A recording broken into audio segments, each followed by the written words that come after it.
आज के एपिसोड की शुरुआत में सभी लोग आरती कर रहे होते हैं। माही गौतम के साथ होती है।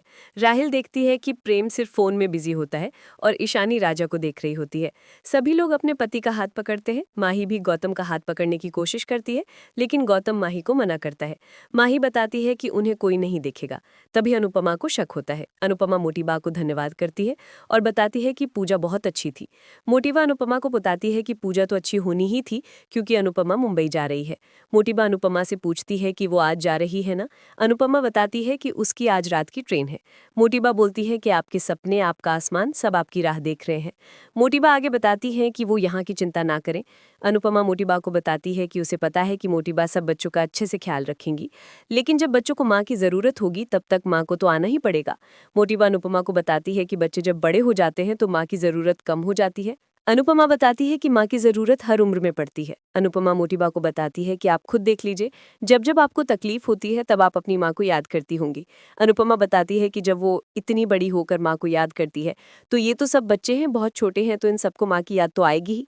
मोटीबा अनुपमा को बोलती है कि छोटी तो वो भी है हमसे। मोटीबा बताती हैं कि जब अनुपमा की किस्मत हो वो आ जाएगी। मोटीबा आगे बोलती है कि अनुपमा को तो वैसे भी आने जाने की आदत है।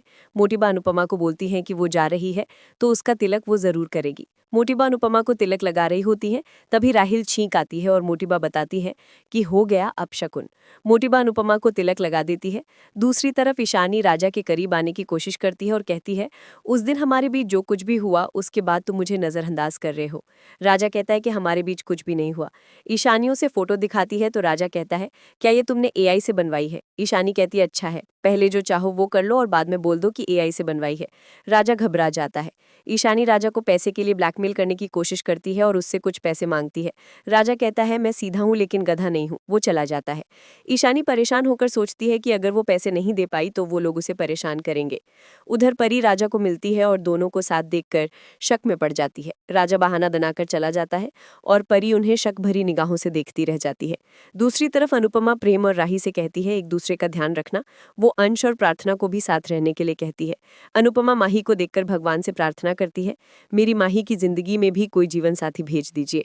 तभी माही जानबूझकर खांसती है तो गौतम उसे पानी पिलाता है। ये देखकर अनुपमा चौंक जाती है। प्रार्थना अनुपमा को बताती है कि माही गौतम के जाल में फंस चुकी है और अब सिर्फ आप ही उसे बचा सकती है। इसके बाद अनुपमा कमरे में जाकर माही को थप्पड़ मारती है। माही प्रार्थना पर गुस्सा होती है। अनुपमा गुस्से में कहती है, तुम्हारा दिमाग ठिकाने पर है या नहीं? क्या तुमने सारी लाज शर्म बेच दी है? वो गौतम कैसा है ये तुम नहीं जानती। तुमने खुद देखा है उसने क्या क्या किया, फिर भी तुम उस पर भरोसा कर रही हो। माही चुप रहती है। अनुपमा कहती है, मैं तुम्हारा डर और अकेलापन समझती हूँ। इस उम्र में हर किसी को जीवन साथी की जरूरत होती है, लेकिन तुझे क्या वो कमीना ही मिला? तुम उस गौतम से प्यार कैसे कर सकती हो? अनुपमा गुस्से में कहती है, क्या तुम भूल गई कि उसने प्रार्थना के साथ क्या किया था? क्या तुम भूल गई कि उसने राही पर बुरी नजर डाली थी? क्या तुम भूल गई कि उसने मेरे साथ क्या किया था? प्रार्थना कहती है, गौतम के झांसे में मत फंसो, वो कभी नहीं सुधर सकता। ये सब उसका ढोंग है। अनुपमा सहमत होती है और माही को समझाती है, इस उम्र में आकर्षण होता है, लेकिन आकर्षण और प्यार में फर्क होता है। पहले ये तो समझो कि वो इंसान तुम्हारे प्यार के लायक है या नहीं। प्रार्थना कहती है, मुझे तुम्हारी फिक्र है इसीलिए मैंने अनुपमा को सच बताया। वो आदमी किसी के लायक नहीं है। अनुपमा कहती है, सोचो तुम इस घर की बहू हो और वो इस घर का दामाद था।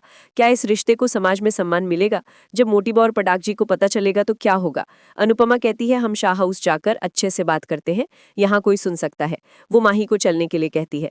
तभी माही कहती है, मैं कहीं नहीं जाऊंगी और ना ही आपकी कोई बात सुनूंगी। गौतम जी के लिए मेरे दिल में जो है वो खत्म नहीं हो सकता। मैं कोई बच्ची नहीं हूँ, अपनी जिंदगी के फैसले खुद ले सकती हूँ। मैं गौतम जी से प्यार करती हूँ और मुझे उनसे प्यार करने से कोई नहीं रोक सकता। अनुपमा हैरान रह जाती है। माही कहती है, पहल मैंने की थी। अगर वो गलत होते तो मेरे प्यार और भावनाओं का गलत फायदा उठाते, लेकिन उन्होंने ऐसा कुछ नहीं किया। चाहे किसी को भी पता चले, मैं किसी से नहीं डरती। अनुपमा चौंक जाती है। माही जाने लगती है, तभी गौतम आता है और कहता है, मुझे पता नहीं था कि आप यहाँ हैं। वो माही को माइग्रेन की दवाई देता है। माही उसे धन्यवाद कहती है और खाने के लिए साथ ले जाती है। ये सब देखकर अनुपमा हैरान रह जाती है। दूसरी तरफ लीला अनुपमा और प्रार्थना के बारे में पूछती है। पराग पूछता है, आपको अनुपमा जी के बिना मन नहीं लगता? लेकिन जब अनुपमा मुंबई चली चली जाएंगी तब क्या करेंगे? बाबूजी कहते हैं जब हमें अनुपमा की याद आएगी तो हम मुंबई जाकर उससे मिल लेंगे। सरिता कहती हैं फिर हम कहाँ जाएंगे? सब हंसने लगते हैं।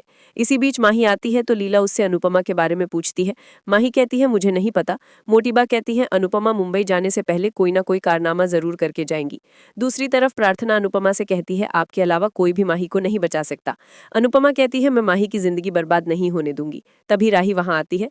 अनुपमा चौंक जाती है और यहीं एपिसोड खत्म हो जाता है। अगले एपिसोड में दिखाया जाएगा कि अनुपमा जाने लगती है। तभी परी रोते हुए आती है और अनुपमा के गले लग जाती है।